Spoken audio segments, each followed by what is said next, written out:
আমি জহিরুল ইসলাম 8 মিনিট স্কুলের পক্ষ থেকে এখন আমরা শিখব বাইনারি বিয়োগ 1 মিনিটেই।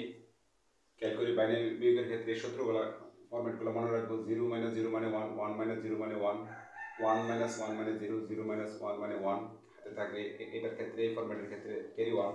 তো 1 0 মানে কি 1, তারপরে 0 - 1 মানে কি 1 হাতের আছে ক্যারি 1।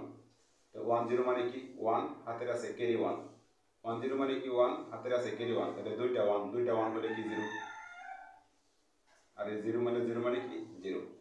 তারপরে 1 0 মানে কি 1, আর 1 - 1 মানে কি 0, 0 - 1 মানে কি 1 হাতের আছে ক্যারি 1, 1 0 মানে কি 1 আর হাতের আছে ক্যারি 1, দুইটা 1 মানে কি প্লাসে মাইনাসে কাটাকাটি 0।